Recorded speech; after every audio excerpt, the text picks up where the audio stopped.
প্ৰিয় দৰ্শক aroma of north east কিচেনত আপোনালোকক স্বাগতম জনাইছোঁ।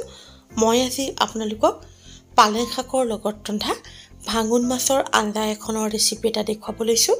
আশা কৰিছোঁ আপোনালোকে ৰেচিপিটো ভাল পাব। এতিয়া আহকচোন ভিডিঅ'টো চাওঁ। পালেং শাকৰ পাতখিনি ভালদৰে ধুই মিহিকৈ কুটি লোৱা হৈছে। কেৰাহীখন জুইৰ ওপৰত গৰম কৰি তাতে প্ৰয়োজনমতে মিঠাতেল দি তেলখিনি ভালদৰে গৰম হ'বলৈ দিব লাগিব। তেল গৰম হ'লে নিমখ আৰু হালধি সানি লোৱা ভাঙোন মাছকেইটা দি দুয়োফালে ৰঙচুৱা হোৱাকৈ ভাজি ল'ব লাগিব।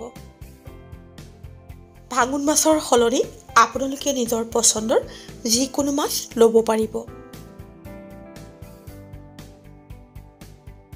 মাছকেইটা ভজা হৈ গৈছে, এতিয়া প্লেট এখনত নমাই থ'ব লাগিব।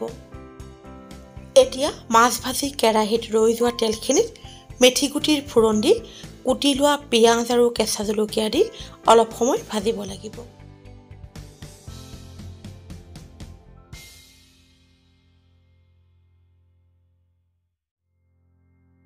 পিঁয়াজখিনি অলপ সময় ভজাৰ পিছত ৰঙচুৱা হ'বলৈ ধৰিছে।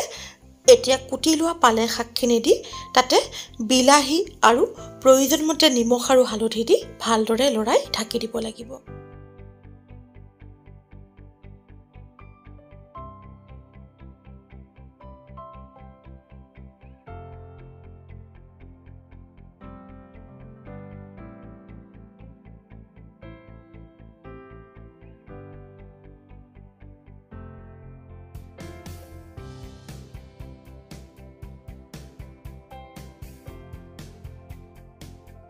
প্ৰায় 5 মিনিটমান সময়ৰ পিছত বিলাহী আৰু পালেং শাকখিনি ভালদৰে লৰাই ঢাকি দিব লাগিব।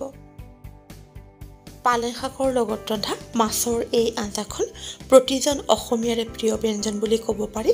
পালেং শাকৰ ছিজনত এই ব্যঞ্জনখনৰ জুতি লোৱা হয়। নজনাসকলৰ বাবে মই এই ৰেচিপিটো আগবঢ়াইছোঁ। প্ৰিয় দৰ্শক, আপোনালোকে যদি মোৰ channel aroma of north east কিচেনক এতিয়াও ছাবস্ক্ৰাইব কৰা নাই, অনুগ্ৰহ কৰি ছাবস্ক্ৰাইব কৰিবচোন আৰু লগতে কাষত থকা বেল আইকনটো টিপি দিব। তেতিয়া মই প'ষ্ট কৰা প্ৰতিটো ৰেচিপিৰ ন'টিফিকেশ্যন মই ভিডিঅ' প'ষ্ট কৰাৰ লগে লগে আপোনালোকে পাই যাব। পালেং শাক আৰু বিলাহীখিনি হেতাৰে থেতেলিয়াই অলপ সময় ভজাৰ পিছত ধুনীয়াকৈ পমি গৈছে। এতিয়া প্ৰয়োজনমতে গৰম পানী ঢালি আঞ্জাখন ভালদৰে উতলিবলৈ দিব লাগিব।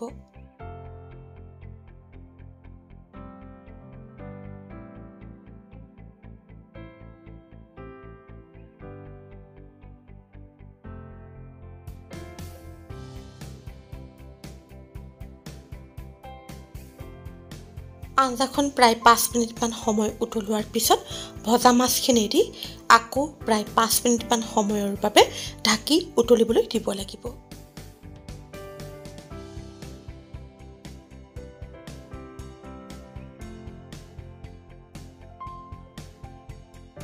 ঘৰত ধনিয়া পাত থাকিলে এতিয়া আঞ্জাখনত ধনিয়া পাত অলপমান কুটি দিব পাৰিব। মোৰ নাছিল বাবে দিয়া নাই।